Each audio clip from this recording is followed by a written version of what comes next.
सभी को good morning.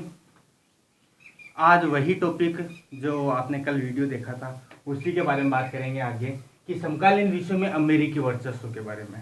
अपन ने कल मुख्य रूप से मोटे तौर पर समकालीन विश्व में अमेरिका का वर्चस्व का क्या कारण है इसके बारे में बात की थी। ठीक है, उसको आगे बढ़ाते हुए हम इसके अब डिटेल से बारे में बात करेंगे कि क्या क्या कारण है कि अमेरिका का वर्चस्व पूरे विश्व में है और उसके साथ में इस वर्चस्व पर को हम कैसे रोक सकते हैं, कैसे निपट सकते हैं और भारत और अमेरिका का संबंध कैसा रहा है, ये अपन पूरी आज इस वीडियो में बात करेंगे। तो शुरुआत करते हैं। पहला पॉइंट है अपने अमेरिकी वर्चस्व के कारणों के बारे में। पहला इसमें देखिए आर्थिक कारण। आर्थिक कारण में मुख्य रूप से बात ये आती है कि सबसे बड़ी मतलब अमेरिका आर्थिक कारण के रूप में होने के कारण सबसे ज्यादा ताकतवर है। अब वो आर्थिक कारण में क्या है कि विश्व की सबसे बड़ी अर्थव्यवस्था इसके पास में है। विश्व की सबसे बड़ी अर्थव्यवस्था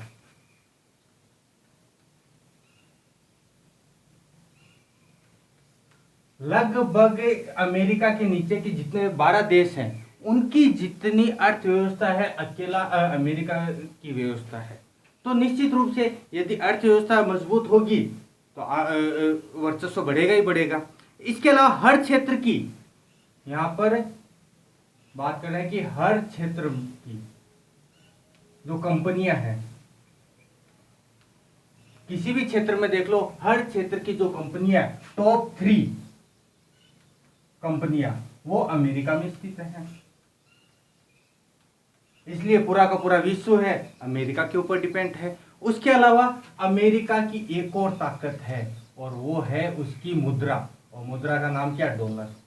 इसके बारे में सबको पता है कि हम जितने भी व्यापार करते हैं, अंतर्राष्ट्रीय स्तर पर हम व्यापार करते हैं, दूसरे देशों के साथ में व्यापार करते हैं, चाहे हमें पाकिस्तान के साथ में व्यापार करना हो, चाहे चीन के साथ में करना हो, चाहे यूरोपियन कंट्रियों के साथ में करना हो, चाहे अमेरिका के साथ में करना हो, हमें मुख्य रूप से व्यापार के लिए कौन सी मुद्रा की आवश्यकता होगी, डॉलर की, और डॉलर उसकी खुद की है। और वर्तमान में भी अर्थव्यवस्था के बारे में एक चीज और देखी गई है कि जिस देश के पास में सर्वाधिक डॉलर है उसकी अर्थव्यवस्था भी मजबूत है। तो वहां की खुद की मुद्रा डॉलर इतनी पावरफुल है जिसके कारण अमेरिका का दबदबा है पूरे के पूरे विश्व में। अब बात करते हैं दूसरा कारण, सैन्य वर्चस्व। सैन्य वर्चस्व के बारे में अपन ने कल काफी डिटेल से बारे में बात की थी कि किस प्रकार से उन्होंने अमेरिका ने आतंकवादियों को के ठिकानों पर भी हमले किए, दूसरे देशों के ऊपर भी हमले किए, जीत हासिल की। तो आखिर कारण क्या है कि अमेरिका सैन्य क्षेत्र में भी अपना दबदबा कायम रख पा रहा है? इसमें पहला कारण अपन बात करते हैं कि विश्व की सबसे बड़ी सेना है।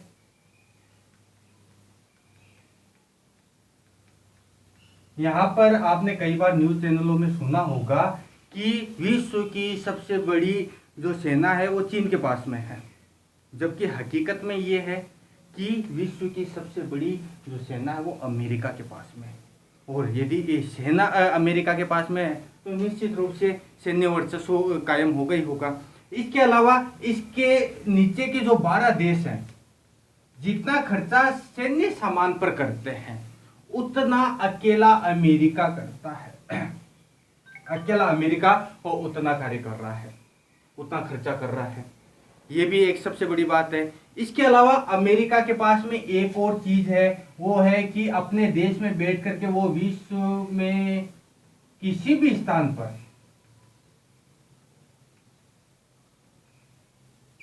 आक्रमण कर सकता है।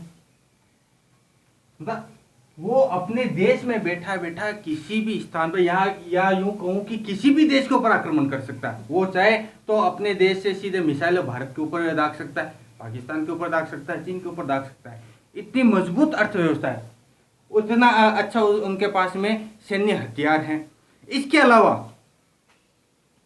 अमेरिका के पास में सैन्य सामान की संख्या व उसकी गुणवत्ता, क्वालिटी एंड क्वांटिटी, वो भी सर्वश्रेष्ठ है। ठीक है, संख्या भी ज्यादा है सैन्य सामानों की और उसके अलावा उनकी जो गुणवत्ता है वो भी बहुत ज्यादा है, जिसके कारण सैन्य वर्चस्व में अमेरिका का दबदबा है पूरे विश्व के सामने। अब बात करते हैं तीसरा ढांचागत वर्चस्व कि यह ढांचागत वर्चस्व है क्या। तो आपने एक अपने नॉर्मली सुना होगा कि फलाना व्यक्ति एमबीए कर रहा है, ये एमबीए जो, तो ये एमबीए की जो डिग्री है, आजकल हर एक स्टूडेंट की इच्छा होती है कि मैं एमबीए की डिग्री हासिल करूं। तो ये एमबीए की डिग्री को शुरुआत देने वाला जो प्रथम देश है, फर्स्ट कंट्री, वो अमेरिका ही है। कि पहली बार अमेरिकी विद्वानों ने ये सोचा कि व्यापार के लिए क्यों न लोगों को ट्रेन किया जाए, उनको पढ़ाया जाए, जिससे वो अच्छी तरीके से व्यापार कर सके, बिजनेस कर सके। जिसके लिए उसने क्या किया, इसको एजुकेशन में डाल दिया और एमबीए की डिग्री स्टार्ट कर दी। ये भी एक मुख्य रूप से कारण है। इसके अलावा यहां पर एक और है ब्रेटन वुड प्रणाली। ब्रेटन वुड प्रणाली, ये ब्रेटन वुड प्रणाली क्या है? ये ब्रेटन वुड प्रणाली है कि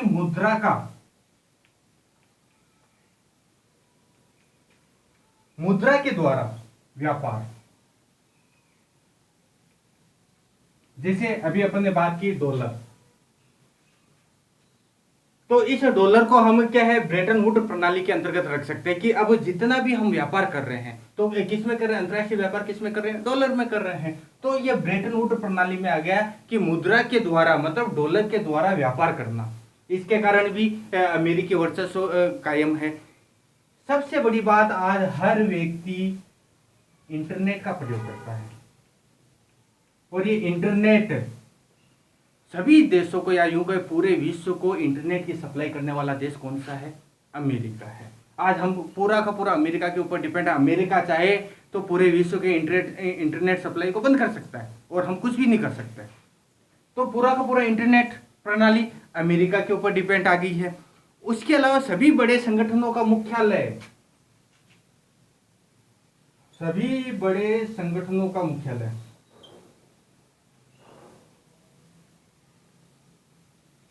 ये भी अमेरिका में है।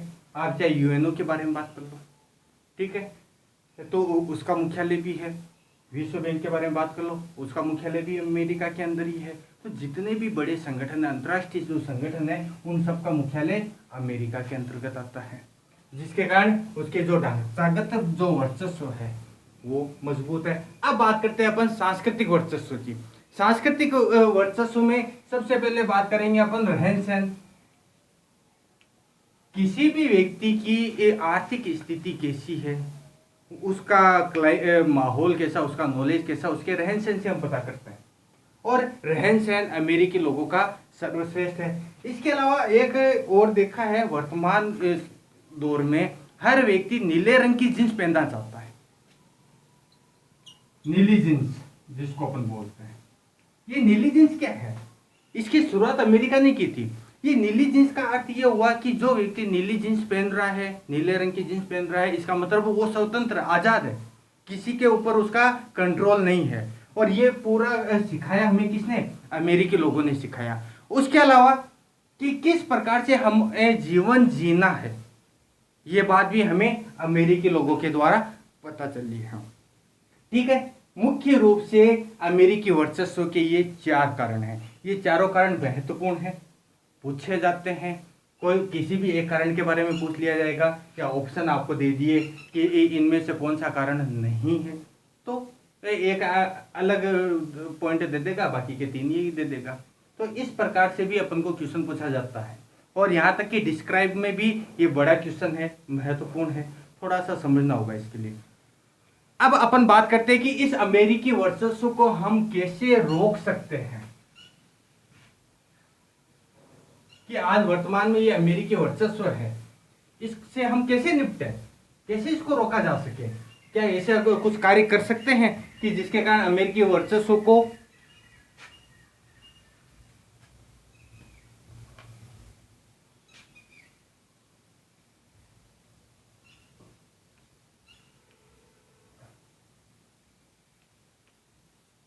कि अमेरिकी वर्चस्व से हम किस प्रकार से निपटें, ये बारे में बात करते हैं। तो इसमें मुख्य रूप से एक आता है कि बैंड वेगन नीति।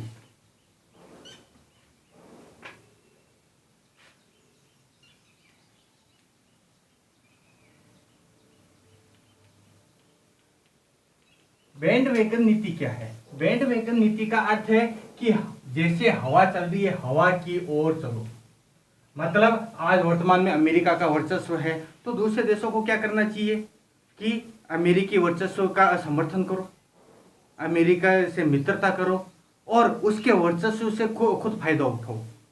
जिसके कारण क्या है कि जैसे जैसे अमेरिका ताकतवर होता जाएगा तो उसके जो साथी देश हैं वो भी ताकतवर होते जाएंगे। उसके अलावा एक और है अंतर्राष्ट्रीय राजनीति से छुपना। दूसरा कारण क्या है? अंतर्राष्ट्रीय राजनीति से छुपना। अब अंतर्राष्ट्रीय राजनीति से छुपने का क्या अर्थ है? अंतर्राष्ट्रीय राजनीति से छुपने का अर्थ ये हो गया कि बस आप अंतर्राष्ट्रीय रूप से या मतलब खुले रूप से आप कोई भी बात ना कहो, अमेरिका से दूरी बना लो और अपना कार्य गुपचुप तरीके से कर सको। किंतु ये जो नीति है ये छोटे देशों के लिए सही रह सकती है। ये नीति मुख्य रूप से छोटे देशों के लिए उपयुक्त है। भारत जैसे विशाल देश के लिए ये उपयुक्त नहीं है। भारत के लिए ये सही नहीं है। क्यों नहीं है? अब हमेशा से ही भारत अंतर्राष्ट्रीय मामलों में कार्य करता आया है। यदि भारत अचानक से अमेरिका से संबंध तोड़ देवे, महाशक्तियों से संबंध तोड़ देवे, तो क्या भारत विकास कर पाएगा? नहीं, हम और उन देशों की नज़रों में आ जाएंगे कि भारत ऐसा कर क्या रहा है। इराक के साथ में क्या हुआ था, अपन ने कल बात की थी।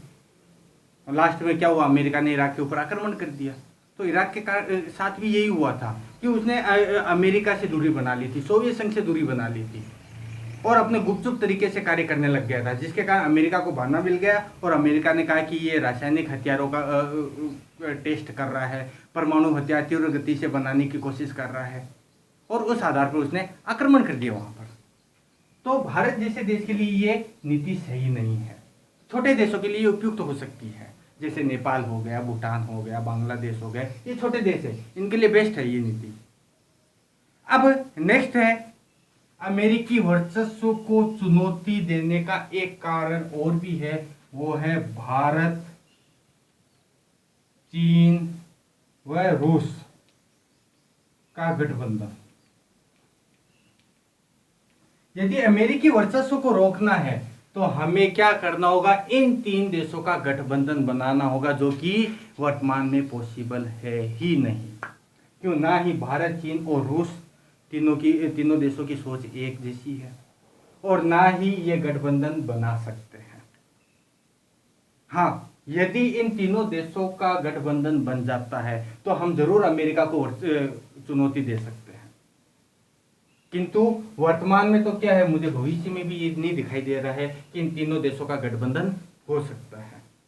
ये तो मुख्य रूप से कारण हो गए कि किस प्रकार से निपटा जाए। अब अपन बात करते हैं कि भारत का और अमेरिका का संबंध कैसा है, इन दोनों देशों के संबंध के बारे में। भारत व अमेरिका,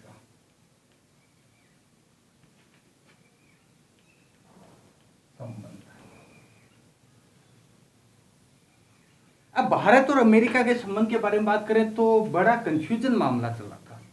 कंफ्यूजन मामला कैसे चल रहा था? अब बात करते हैं शुरुआत से, जब हम आज़ाद हुए 1947, 1947 का वही दौर। कौन सा दौर? शीत युद्ध का दौर। अब शीत युद्ध में अपन ने पिछले वीडियो में बात की थी कि किस प्रकार से पूरा का पूरा विश्व दो गुटों में बंटा हुआ था और भारत ने उस समय क्या निर्णय लिया था? हमने निर्णय लिया था गुट निरपेक्ष नीति, मतलब किसी भी गुट का समर्थन नहीं करना, नहीं अमेरिका का समर्थन करना, नहीं सोवियत संघ का समर्थन करना। तो हम ऑलरेडी शुरुआत से अलग हो गए थे। लेकिन शीत युद्ध के कुछ समय बाद में अपन ने बात की थी 1971 में। 1971 में भारत और सोवियत संघ के बीच में सैन्य समझौते हुए थे। अब 1971 में जैसे ही सैन्य समझौता हो गया सोवियत संघ के साथ में, तो हमारा झुकाव किधर हो गया? सोवियत संघ की ओर। मतलब हम अमेरिका से और दूर चले गए, हमारा मित्र कौन बन गया था?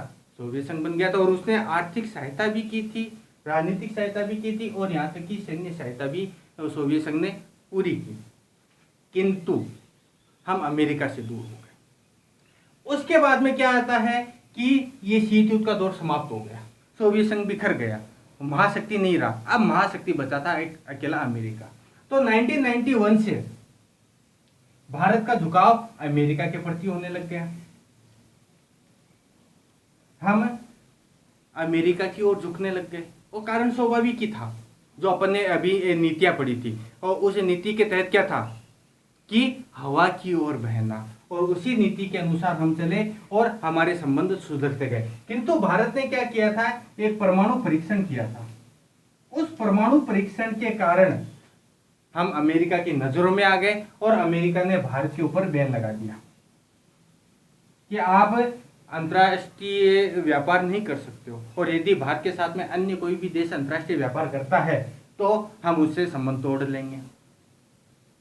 बाद में मनमोहन सिंह जी की सरकार बनी थी, हमने काफी कोशिश की और वापिस से संबंध हमारे सुधरने लगे। और वर्तमान स्थिति में, अब बात करते हैं अपन वर्तमान स्थिति में भारत का और अमेरिका का संबंध मित्रतापूर्ण है, बराबरी वाला संबंध है। जितना महत्व हम अमेरिका को वर्तमान में दे रहे हैं, उतना ही अमेरिका भारत को महत्व दे रहा है। हाँ, वहाँ पर जरूर अब चुनाव हुए हैं, रिजल्ट नया आया है, नए राष्ट्रपति महोदय आए हैं, जिसके कारण थोड़ा सा प्रॉब्लम हुई है, किंतु हमने वो सोल्व कर ली है। अब वर्तमान में हमारा जो संबंध है वो मित्रतापूर्ण संबंध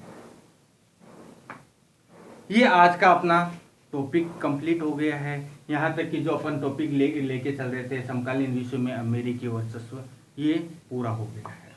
मेरे हिसाब से आपको सबको समझ में आ गया होगा अच्छी तरीके से। एक दो बार और इसको देख लेना, अच्छी तरीके से और समझ में आ जाएगा। और इसके साथ ही अपन अगले दिन एक नया वीडियो लेकर आएंगे, नया टॉपिक लेकर के आएंगे और आगे बढ़ेंगे। धन्यवाद।